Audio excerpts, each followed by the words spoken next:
Bonjour à tous et bienvenue sur cette seconde vidéo consacrée à l'histoire de la chasse en France. Si vous n'avez pas vu la première vidéo, je vous conseille de la regarder avant celle-ci, vous trouverez un lien en description. Car si la chasse a connu un certain nombre d'évolutions au Moyen-Âge, à partir du XIVe siècle, on arrive à une sorte de normalisation qui vaudra pour tous les siècles suivants. Les modes de chasse n'évoluent pas ou peu, les paysages évoluent assez peu également, de même que les animaux chassés, etc., etc. Bien, maintenant que vous êtes allé voir la première vidéo, enfin j'espère, il est temps de passer au sujet qui nous intéresse aujourd'hui.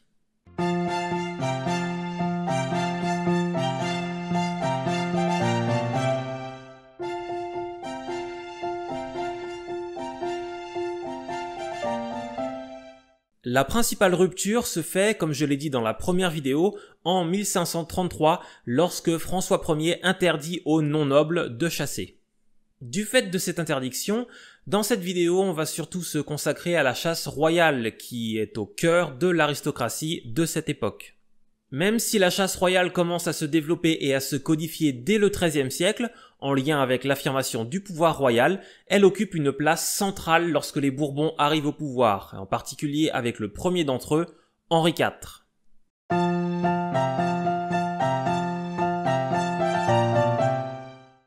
La chasse a toujours été l'une des activités favorites des rois de France, et ce, depuis les Mérovingiens. Mais à partir du XVIe siècle, la chasse fait pleinement partie de l'éducation des jeunes princes. Et Henri IV est un très bon exemple de cela. Henri de Bourbon est issu d'une ancienne famille noble dont la chasse est presque un héritage génétique. Il vient de la famille Bourbon-Albret. Alain d'Albret avait transformé deux de ses possessions, Casteljaloux et Nérac, en résidences dédiées à l'art de la chasse. Alain n'est autre que le grand-père du roi Henri II, dont la fille, Jeanne d'Albret, épouse Antoine de Bourbon, ce qui permet l'union des familles Albret et Bourbon. L'union d'Antoine et de Jeanne donne naissance à celui qui nous intéresse ici, le futur roi Henri IV, qui naît en 1553. Sa jeunesse n'est pas simple et se fait dans le tumulte des guerres de religion. Son père meurt au cours de la première guerre de religion, lors du siège de Rouen, tenu par les protestants. Henri n'a alors que 9 ans. Sa mère, elle, prend le parti protestant et en deviendra même la chef. Lorsqu'elle meurt en 1572, le jeune Henri, alors âgé de 19 ans, est partagé entre le souvenir de son père, fervent catholique, et de sa mère, chef de file des protestants. Après avoir échappé à une tentative d'assassinat, Henri se réfugie dans les possessions du premier époux de sa grand-mère, le duc d'Alençon. De là, il organise un certain nombre de parties de chasse qui lui permettent de se faire des relations et de nouer certaines alliances, en particulier avec les Gascons. Ces réflexes de chasseur lui permettent également de semer les nombreux espions qui le suivent en permanence. En 1579, la reine-mère, Catherine de Médicis, lui rend visite et Henri ne se gêne pas pour la couvrir de cadeaux. Il lui offre notamment une chasse à l'ours et 3 faucons. 2 ans plus tard, quand le maréchal de Matignon devient lieutenant général du royaume, Henri le reçoit afin de changer les a priori que le maréchal pouvait avoir vis-à-vis de lui. Ils chassent et dînent ensemble et l'appréhension entre les deux hommes semble se dissiper.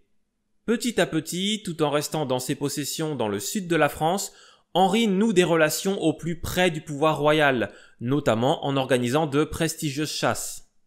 En 1584, quand François de France, duc d'Alençon mais surtout frère du roi Henri III et héritier du trône, commence à se sentir mal, Henri de Bourbon convie le duc d'Épernon, favori du roi, à une chasse à l'ours.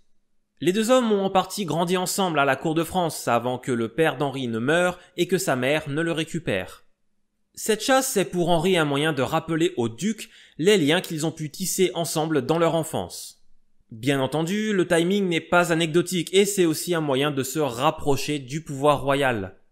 En multipliant les chasses et les repas avec les grands de la cour, Henri se met aussi au courant des intrigues de palais, ce qui lui permet par la suite de manœuvrer habilement. Le tout dans un contexte de guerre de religion, rappelons-le. Finalement, après d'autres intrigues et une mise en retraite temporaire, Henri IV monte sur le trône à la mort de son cousin le 2 août 1589. Par la suite, Henri IV continue à chasser et ce jusqu'à la veille de sa mort. Comme on le voit avec l'exemple d'Henri IV, la chasse est omniprésente dans l'aristocratie et sert de lien social entre les nobles. Elle conforte l'aristocratie dans son rang, sa force, sa confiance et ses privilèges. Dès leur plus jeune âge, les nobles de haut rang sont élevés avec la passion de la chasse. Les princes, encore plus. Louis, fils d'Henri IV et futur roi de France, en est encore l'exemple parfait. Dès son plus jeune âge, on lui fait découvrir la faune. À 5 ans, il visite les chenils. À 6 ans, il assiste à un combat entre un ours et des dogs. À 8 ans, il possédait déjà ses chiens de chasse. Durant toute son enfance, il assiste à des scènes de chasse et aux mises à mort du gibier. Il est aussi initié au dressage des rapaces. Bref, la chasse occupe une place très importante dans l'éducation du jeune Louis. Cela montre l'importance que la chasse prend pour l'aristocratie et pour le pouvoir royal. Que ce soit François Ier, Henri II, Charles IX ou encore Louis XIII, à 20 ans, tous sont des fauconniers réputés et des veneurs émérites. Après ce long préambule sur l'importance de la chasse dans les plus hautes sphères de l'État, il est temps de s'intéresser plus en détail à la chasse royale.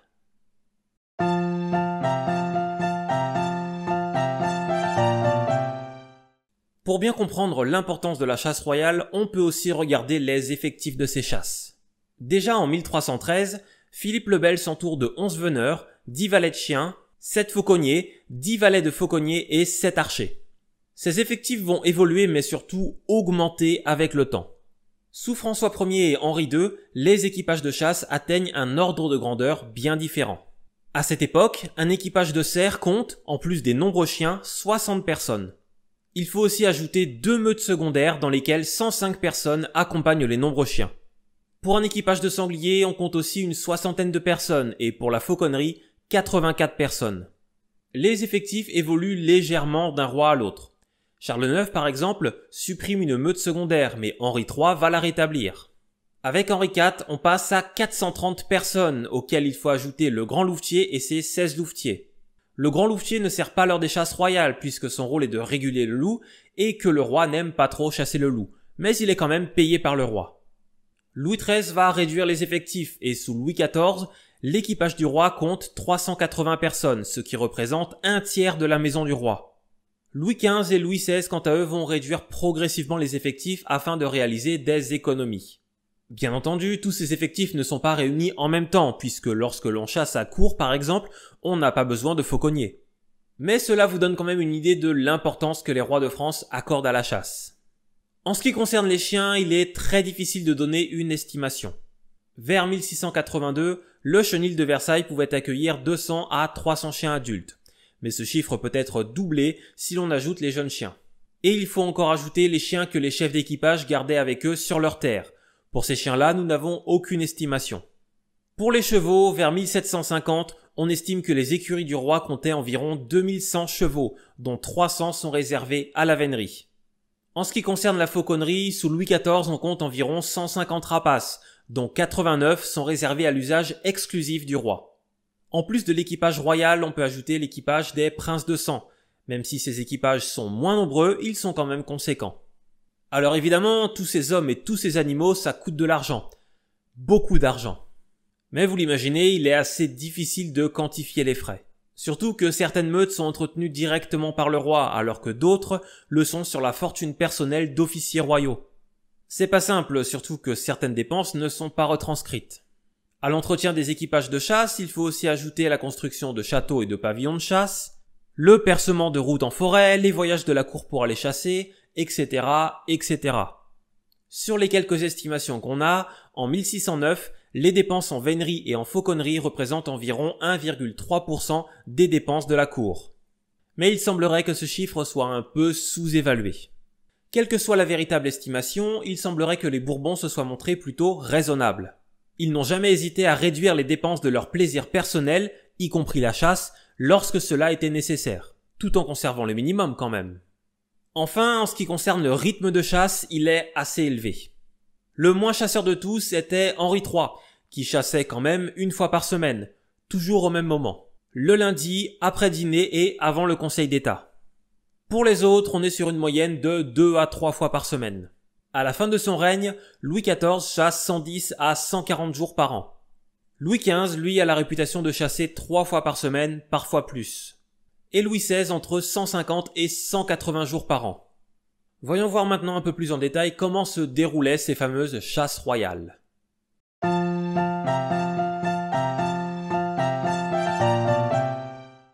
Bien entendu, le souverain chasse du gibier dit noble, au moyen d'une chasse dite noble, dont j'ai déjà parlé dans la première vidéo. Pour rappel, il s'agit principalement de la fauconnerie, mais surtout de la chasse à courre. C'est par elle que l'on va commencer.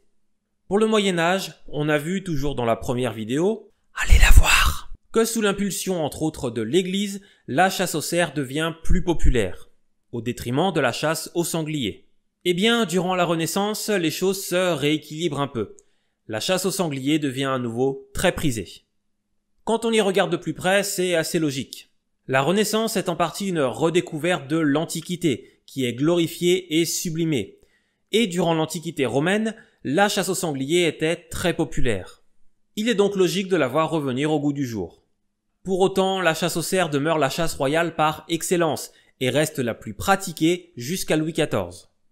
Les autres chasses à courre, au lièvre ou au chevreuil, sont toujours pratiquées, mais le roi y participe rarement. Le loup est aussi chassé à courre, mais là encore, le roi y participe très rarement. Mais l'absence du roi n'empêche pas la louveterie de faire son travail. Au XVIIIe siècle, le loup représente encore une sérieuse menace, comme en témoigne par exemple la fameuse histoire de la bête du Gévaudan. Louis XV enverra d'ailleurs son lieutenant de louveterie pour régler le problème, mais sans vraiment de succès. Si le sujet de la bête du Gévaudan vous intéresse, je vous mets en description 2 excellentes vidéos qu'a réalisées la chaîne YouTube Enquête d'Histoire. Mais revenons à notre sujet. Les chasses royales, en particulier les chasses à courre, se font sur des territoires privés et réservés à cet effet. François Ier est le premier roi à aménager un espace spécifiquement dédié à cette pratique. Il choisit Chambord en y remplaçant le relais de chasse par un somptueux château et en faisant clôturer le gigantesque domaine. Le château est au centre d'un parc de 5500 hectares, dont 4500 hectares sont boisés. Par la suite, chaque roi fait ses petits aménagements personnels dans le domaine dans lequel il préfère chasser, sauf Henri III qui se contente de ce qu'on lui a légué. Henri IV, par exemple, achève et élargit les travaux de ses prédécesseurs, en particulier à Fontainebleau. Louis XIII, lui, choisit Versailles, où il fait bâtir un pavillon de chasse qui deviendra sous Louis XIV l'un des plus grands et des plus somptueux châteaux d'Europe. Pour Louis XV, ce sera Compiègne. Bref, chaque roi a son lieu de prédilection, et y va de sa construction, parfois modeste, mais parfois gigantesque. Si la chasse à courre reste très populaire jusqu'à la fin de l'Ancien Régime, en revanche, la fauconnerie a tendance à décliner avec la montée en puissance de l'absolutisme. Louis XIII appréciait beaucoup la fauconnerie et voyait à travers elle une sorte de chasse universelle. Mais cette popularité décline sous Louis XIV, même si le roi Soleil continue régulièrement à faire voler ses oiseaux en compagnie de ses princesses, fils et petits-fils. De 1685 à 1697, Louis XIV fait voler ses oiseaux en moyenne 5 à 13 fois par an, ce qui est déjà assez peu au regard de ce que les rois précédents faisaient. Puis cela devient exceptionnel, entre 1 à 4 fois par an, et après 1711, plus jamais. Peut-être cela est-il dû au drame qui le touche, avec la mort de ses enfants, petits-enfants et même certains arrière-petits-enfants, avec qui Louis XIV avait l'habitude de pratiquer la fauconnerie. Mais il faut aussi dire que depuis longtemps, Louis XIV trouve que la fauconnerie lui coûte trop cher, et à la fin de son règne, cette liturgie royale lui paraît sans intérêt. Louis XV et Louis XVI pratiquent encore la fauconnerie, mais très peu, pas plus de 2 ou 3 fois par an. La fauconnerie devient plus un rite printanier qu'une chasse régulière. Toujours avec Louis XIV, on assiste à l'émergence d'une nouvelle chasse, la chasse à tir. La chasse à tir existait déjà au Moyen-Âge et se pratiquait alors principalement avec un arc ou une arbalète. Elle était alors considérée comme une chasse vile, essentiellement pratiquée par le tiers-état. Mais avec l'arrivée de fusils de plus en plus performants au XVIIe siècle, la chasse à tir connaît un certain succès auprès du roi et de son entourage. Le tir devient même l'exercice ordinaire. On tire un peu tout, de la perdrix au chevreuil en passant par le canard et le lièvre. Cette chasse est une véritable passion pour les enfants et les petits-enfants du roi Soleil qui apprennent à tirer avant de savoir chasser à courre. On trouve dans les sources de nombreuses anecdotes attestant de la popularité de cette pratique auprès de la famille de Louis XIV. On nous dit par exemple qu'un jour, le jeune duc de Berry, l'un des petits-fils de Louis XIV, a la joue tout enflée parce qu'il a trop tiré au fusil. À titre indicatif, en 1689, Louis XIV chasse 137 fois à tir, 21 fois le cerf à courre, 4 fois le sanglier à courre, 3 fois le lièvre ou le loup à courre et 17 fois au vol. Louis XV, s'il préfère la vénerie, va souvent tirer. Il faut dire que cette chasse est plus simple à mettre en place qu'une chasse à cour. Les chasses à cour du roi sont suivies par un long cortège de spectateurs, comprenant des dames d'honneur, des membres de la cour ou des membres de la famille royale. Toutes ces personnes suivent la chasse du roi dans des carrosses. Pour la chasse à tir, il y a bien quelques spectateurs, mais pas de grand apparat comme la chasse à cour. Justement, parlons un peu de la mise en scène de la chasse royale et de la symbolique qui l'entoure.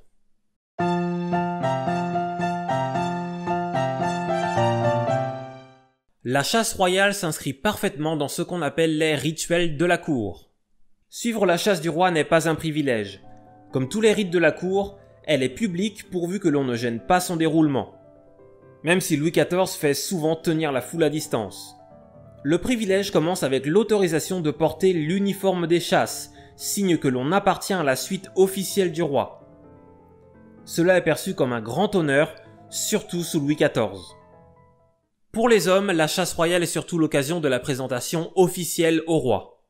Pour cela, il faut faire une demande au généalogiste du roi qui vérifie l'ascendance noble du candidat et juge s'il est digne ou non des honneurs de la cour.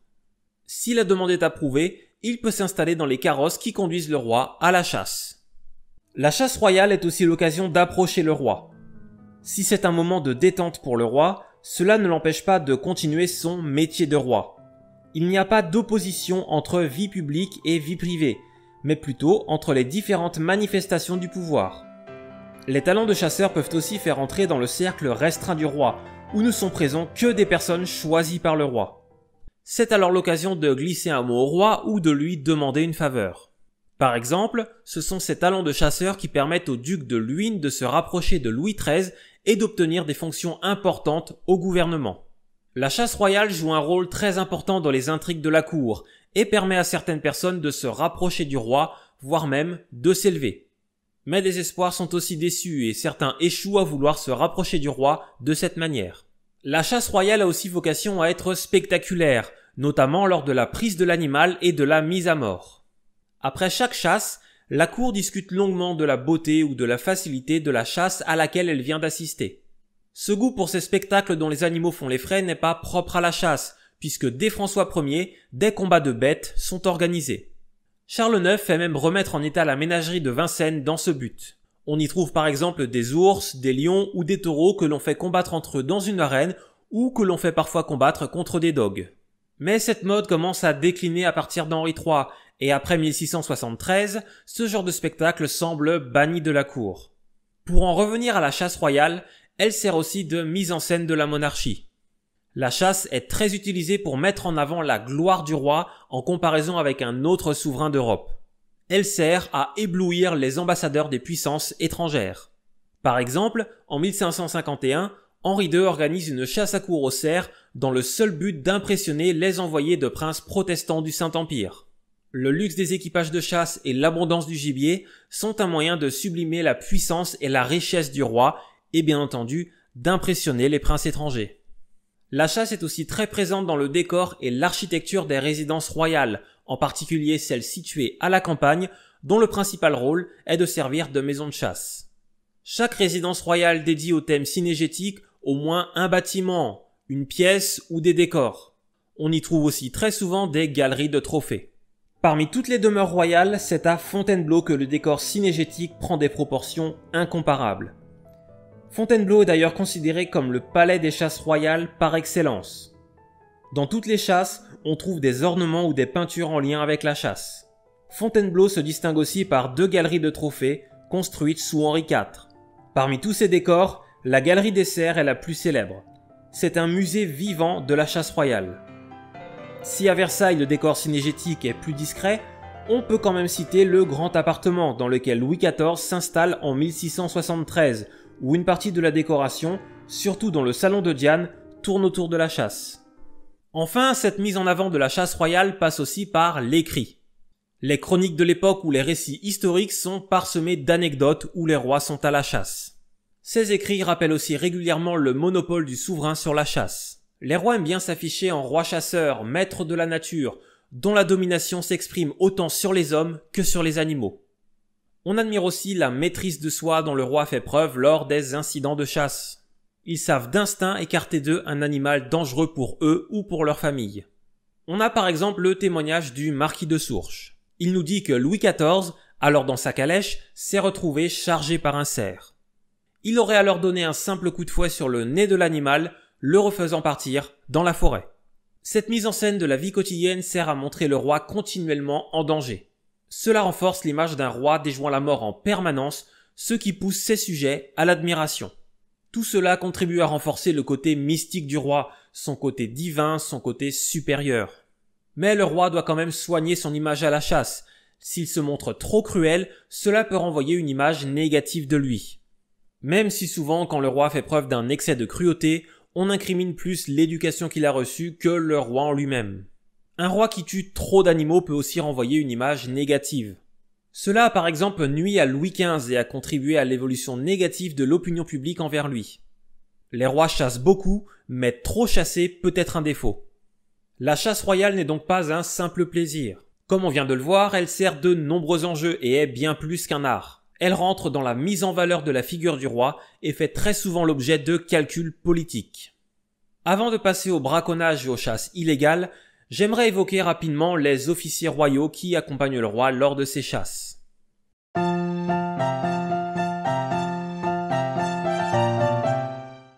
Les officiers royaux forment une petite société dans laquelle se mêlent aristocrates mais aussi roturiers. Parmi les principaux, on retrouve le grand veneur, le grand fauconnier, le grand louvetier ou encore le capitaine de vol. L'office de grand veneur est le plus prestigieux de tous et a toujours été occupé par la haute noblesse. En 1714, Louis XIV donne même cette charge au comte de Toulouse, qui n'est autre que le fils bâtard du roi. Les autres offices ne sont pas occupés par des personnes aussi prestigieuses, même si la charge de grand fauconnier permet l'ascension d'un certain nombre de familles nobles, comme par exemple les Cossé-Brissac. À l'inverse, l'office de grand louvetier a eu des titulaires d'origine un petit peu plus contrastée. À tel point que les archives de l'époque ne permettent même pas de savoir avec certitude qui occupait cette charge avant 1553. Il semblerait même que lorsque cette charge était occupée par des personnes de haute naissance, celles-ci ne s'en vantaient pas particulièrement. On tentait même parfois de faire oublier qu'on avait exercé la charge de grand louvetier. D'ailleurs, le roi ne semblait pas tenir l'office de grand louvetier en assez haute estime pour s'occuper des enquêtes généalogiques qui sont normalement nécessaires. À quelques exceptions près, la charge de grand louvetier était souvent occupée par des petits marquis ou des petits ducs qu'on ne connaît pour rien d'autre que cela. Il y a plusieurs avantages à exercer l'une de ces charges d'officier royal supérieure. D'abord financier avec un revenu fixe de 700 à 1200 livres, auquel il faut ajouter des primes et d'autres gratifications occasionnelles qui peuvent tout de même monter à 50 000 livres par an. Malgré tout, la charge d'officier n'est pas gratuite, il faut l'acheter. Et une charge de grand veneur peut coûter très cher, jusqu'à 500 000 livres. Mais cette charge peut aussi être revendue après quelques années d'exercice, ou laissée en héritage à sa descendance. Notons tout de même que ces officiers ont aussi des frais au quotidien. Ce qui nous amène au deuxième gros avantage, le prestige. Le roi fait généralement preuve de bienveillance à l'égard de ses officiers, par exemple en apposant sa signature sur les contrats de mariage des enfants de ses officiers. Cela permet aussi de tisser tout un tas de relations au sommet de l'État. En fait, ces charges d'officiers supérieurs rentrent dans le cadre des jeux d'influence, de la recherche du prestige et de l'ascension sociale des nobles. Mais à côté de cela, il faut aussi évoquer les officiers subalternes. Ces offices subalternes fonctionnent à peu près pareil que les offices supérieurs, à la différence près qu'ils coûtent moins cher, rapportent moins d'argent et sont moins prestigieux. Mais ces offices donnent quand même le titre de commensal du roi, ce qui permet, entre autres, de manger à la cour du roi. D'ailleurs, c'est là tout le but de ces offices, accéder aux privilèges commensaux, car manger à la cour du roi n'est pas le seul des privilèges que ce titre octroie. Cela permet entre autres d'être exempté de la taille, des taxes de franc-fief, du ban, de l'arrière-ban et de plein d'autres choses. Et si l'officier exerce sa charge pendant 20 ans ou plus, il peut conserver tous ses privilèges, même s'il revend son office par la suite. Concrètement, cela peut accorder des privilèges de nobles à des roturiers. Entre 1705 et 1709, sur les 262 personnes qui ont détenu l'un de ces offices, 32 étaient nobles, 13 ont été anoblis et 109 appartenaient au tiers-état. Pour les 108 restants, les renseignements sont insuffisants. On peut donc dire que la majorité de ces offices sont occupés par des bourgeois qui vivent comme des nobles. Mais bien que cela soit possible, on a assez peu de cas de transmission héréditaire de ces charges. Là où l'accès à la noblesse relève souvent de stratégies familiales complexes, pour ces charges d'officier de chasse, il s'agit surtout d'ambitions personnelles.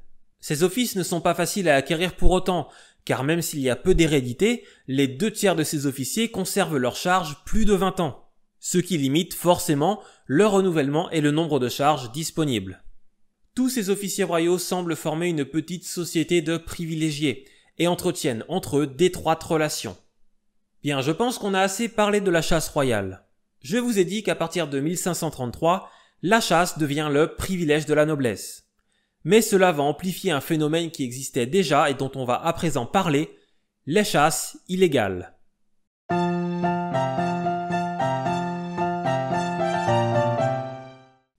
Aujourd'hui, quand on parle de chasse illégale, c'est le mot de braconnage qui vient tout de suite en tête.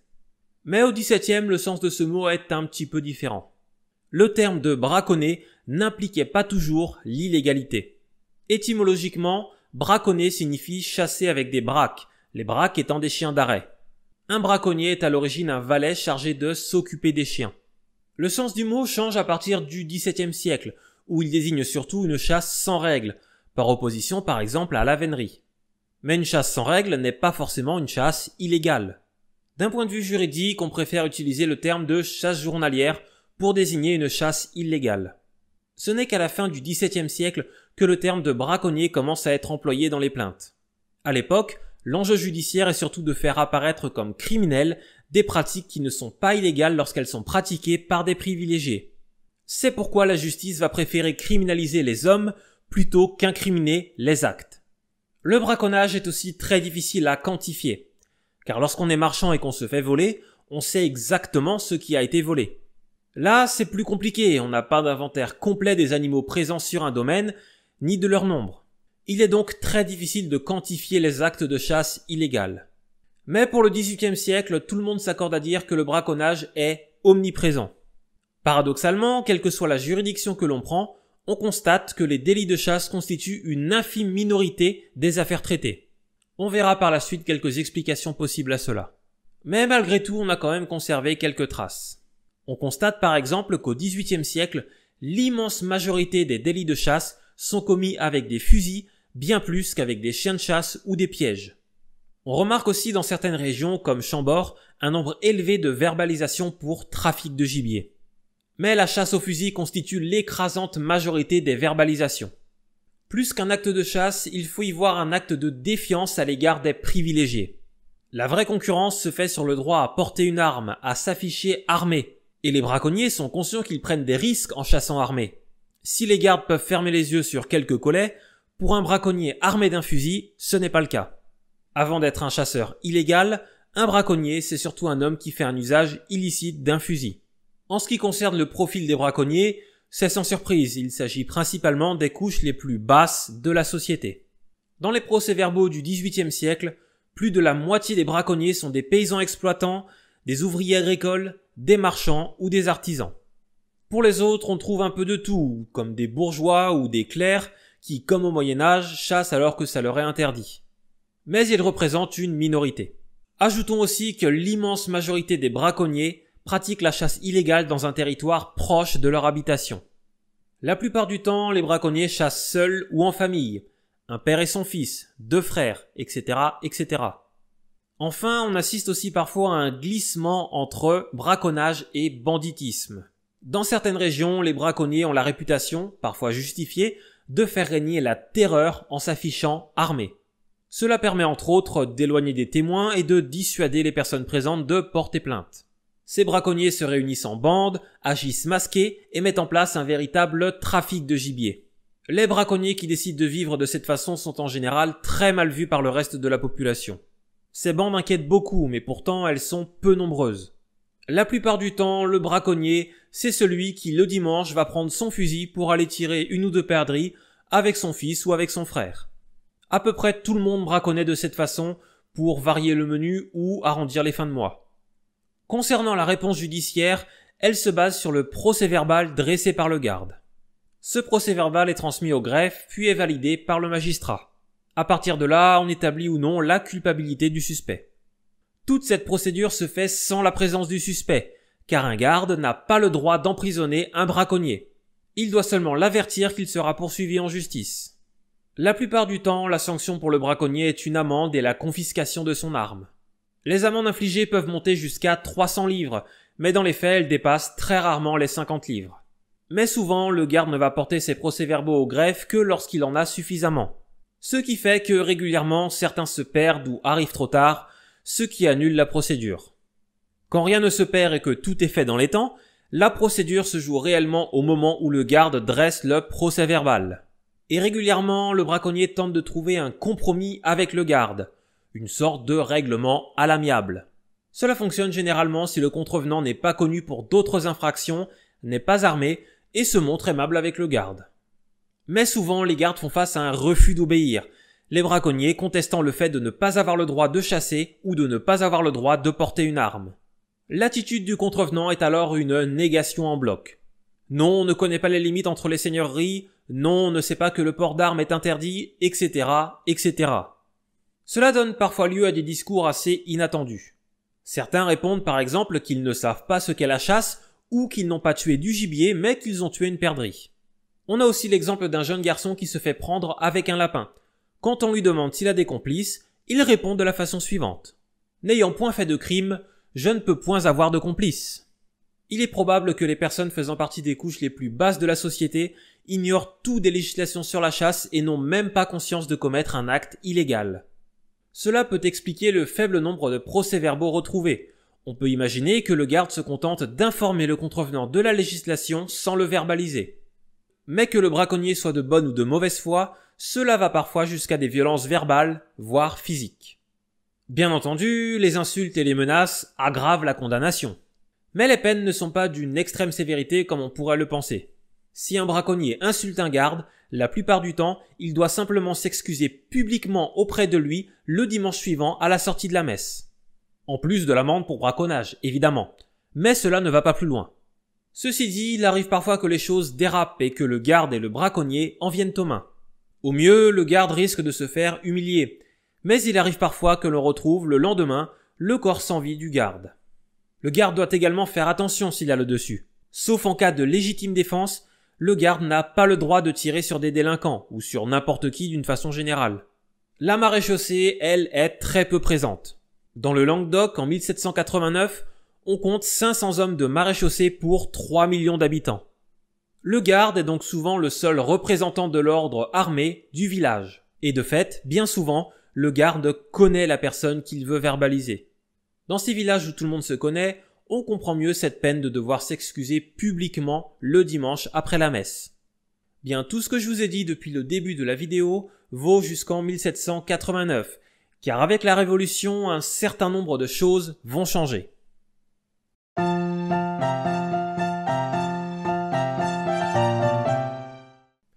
Le 4 août 1789, les privilèges sont abolis, et parmi eux, le privilège de la chasse. Le 11 août, un décret de l'Assemblée nationale apporte une nouvelle règle et précise que tout propriétaire a le droit de détruire sur ses possessions toute espèce de gibier.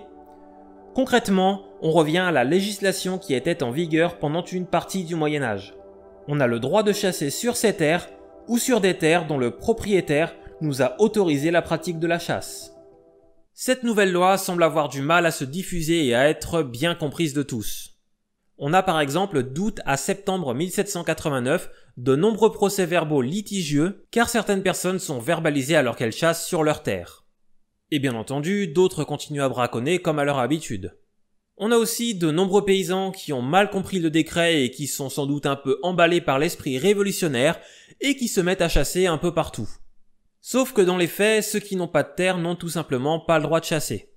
En novembre 1789, le roi amnistie les amendes et suspend les procès engagés pour braconnage. Cela va renforcer l'idée que dorénavant la chasse est ouverte à tous.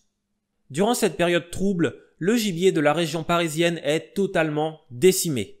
On voit de véritables foules de chasseurs se ruer sur les anciens domaines royaux et abattre tout le gibier qu'ils croisent. Dans le domaine de Chantilly par exemple, propriété des Condé, aucun gibier chassable n'a survécu.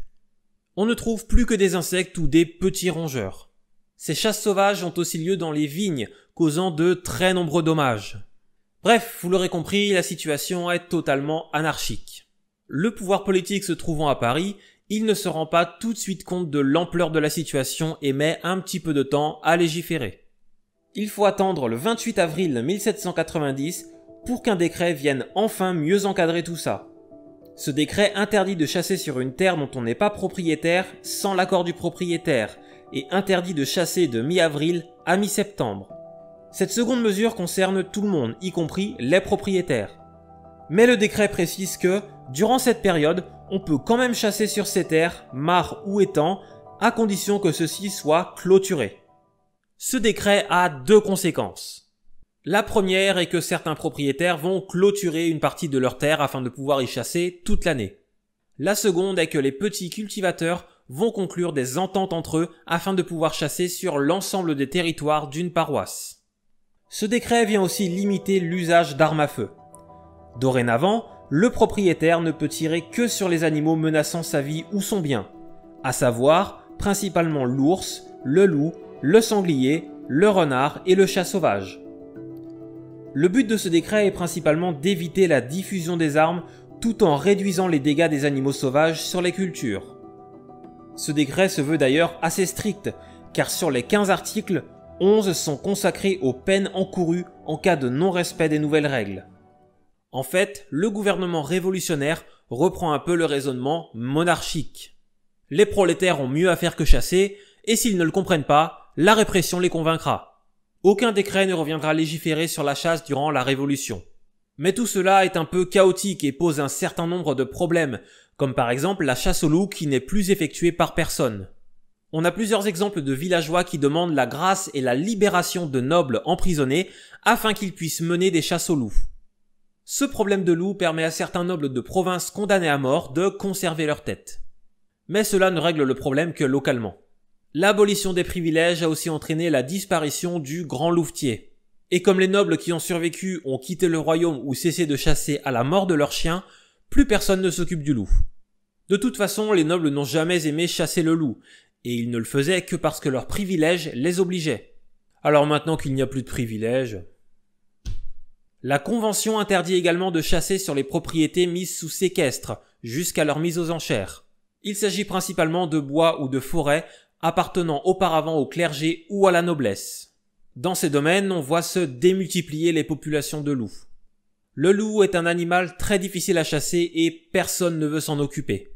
Finalement, la Convention est obligée de mettre en place en 1797 une louveterie départementale.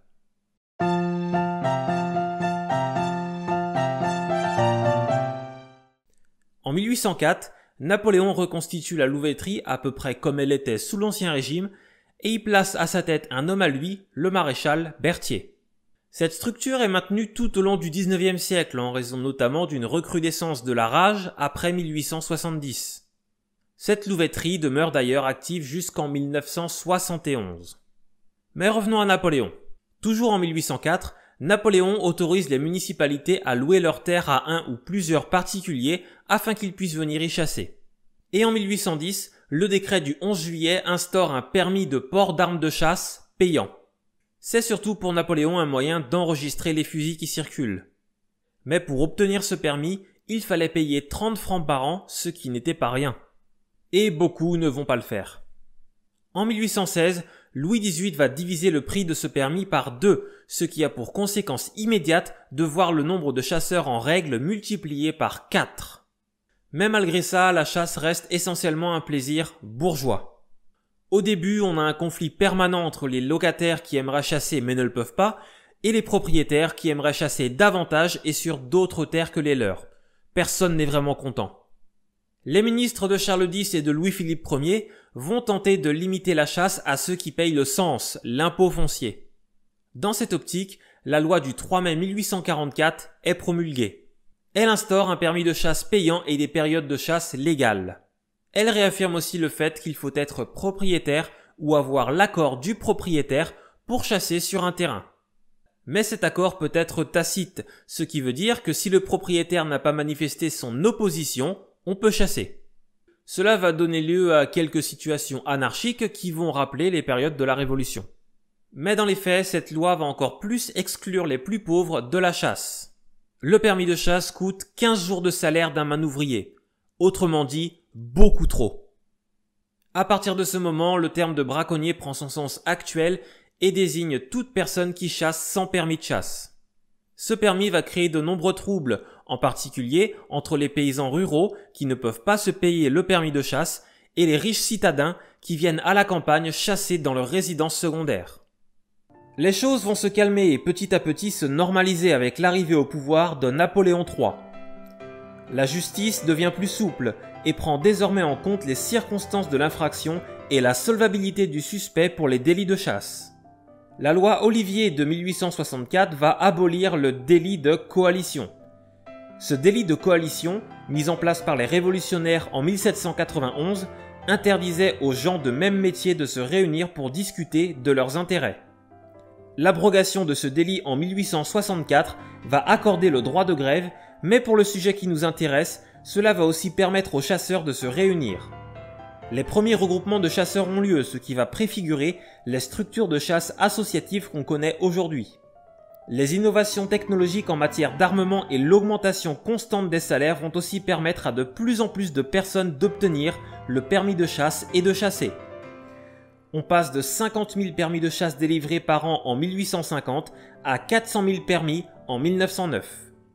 Devant cette augmentation du nombre de chasseurs, on commence aussi à restreindre les espèces chassées. La première loi dans ce sens arrive en 1868 et interdit de chasser les espèces utiles à l'agriculture. Le gibier commence à se faire rare, mais cela ne semble pas déranger les chasseurs, qui de plus en plus prennent le permis de chasse non pas pour chasser, mais plus pour se retrouver entre amis. Durant cette période, la chasse est de plus en plus vue comme un plaisir et est de plus en plus populaire auprès de l'opinion publique.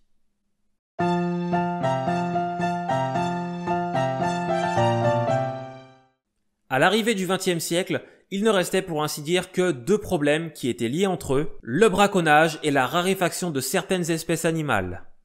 Pour cela, en 1902 est créé le Saint-Hubert Club, qui instaure un corps national d'agents de contrôle ainsi qu'une association de gardes-chasse.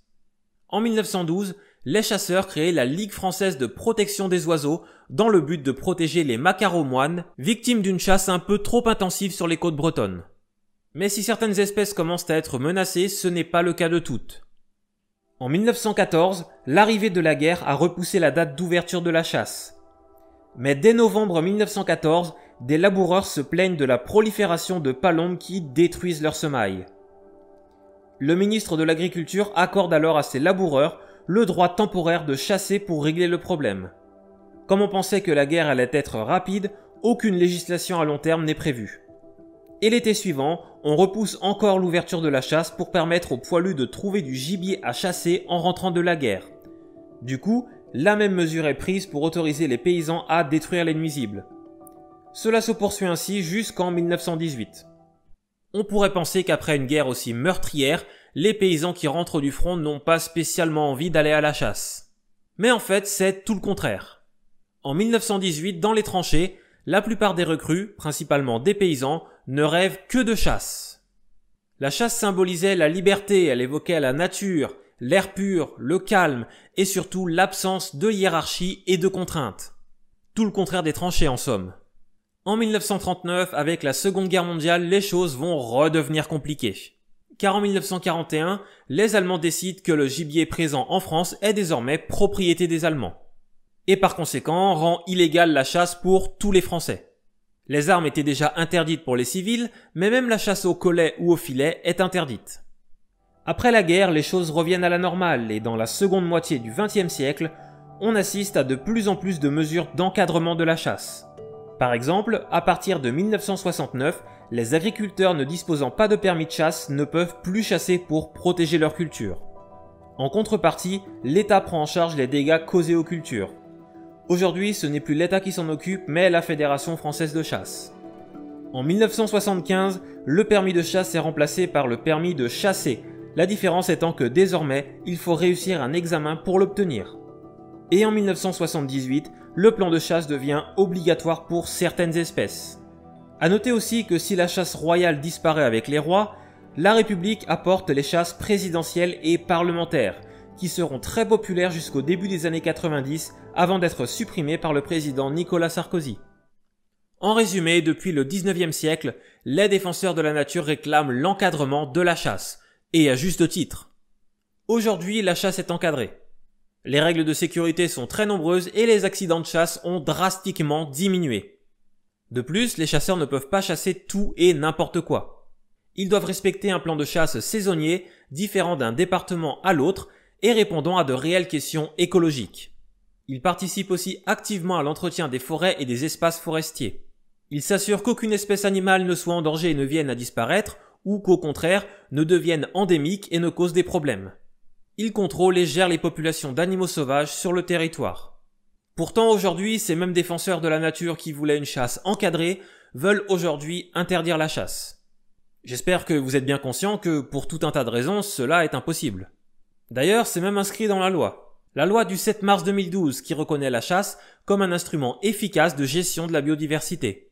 Mais je ne suis pas le plus habilité pour parler de la chasse actuelle. Je vous mets en description les vidéos de quelques chasseurs qui expliquent bien mieux que moi l'intérêt et les enjeux de la chasse du 21e siècle.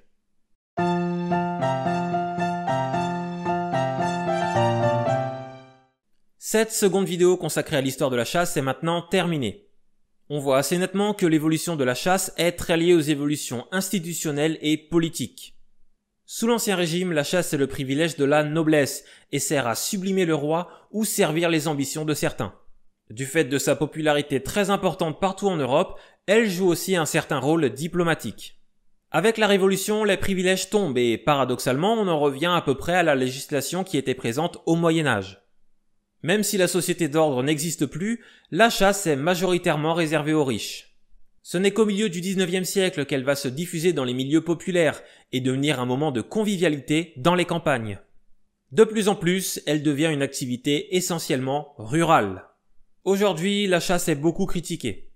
Mais l'on constate que les critiques les plus fortes, celles relayées par les médias, sont souvent émises par des personnes qui n'ont aucun lien avec la chasse et qui n'ont même, pour la plupart, jamais assisté à une chasse. Demandez à un citadin n'ayant jamais chassé ou n'ayant même jamais parlé avec un chasseur de vous parler de la chasse, c'est un peu comme demander à un footballeur de vous parler de tennis. Avec de la chance, il s'y connaîtra un peu, mais en général, il vaut mieux s'adresser à un tennisman directement. Eh bien, pour la chasse, c'est pareil. Elle n'est pas parfaite et elle a des défauts évidemment, mais si vous voulez en apprendre plus sur la chasse, allez parler directement à des chasseurs ou adressez-vous à la fédération de chasse. Vous aurez des informations beaucoup plus proches du réel. La chasse est une activité aussi vieille que l'homme et elle a évolué en parallèle de l'évolution des sociétés humaines. En préparant ces deux vidéos, je me suis rendu compte qu'elle était un peu un miroir de la société. La libéralisation de la société va souvent de pair avec la libéralisation de la chasse. L'étude de la chasse révèle, tout au long de l'histoire, de multiples aspects des différentes sociétés et des différentes époques. J'espère que ces deux vidéos vous ont intéressé. Personnellement, avant de commencer à les préparer, j'y connaissais pas grand-chose, mais je dois bien avouer que j'ai été assez captivé par ce que j'ai pu lire. Je vous mets, comme d'habitude, quelques références bibliographiques en description. Pensez à liker, commenter, vous abonner si c'est pas déjà fait. Quant à moi, je vous dis à bientôt, je vous souhaite une bonne soirée et je vous laisse sur cette citation d'Harlan Coben tirée de son livre « Mauvaise base ». Nous tuons tous. Même les végétariens les plus stricts doivent labourer des champs. Vous ne pensez pas qu'en labourant, on tue des tas de petits animaux et d'insectes? La chasse est juste plus directe, plus honnête. Car quand vous vous asseyez devant votre assiette, vous ne songez pas au processus. Vous laissez quelqu'un d'autre tuer pour vous.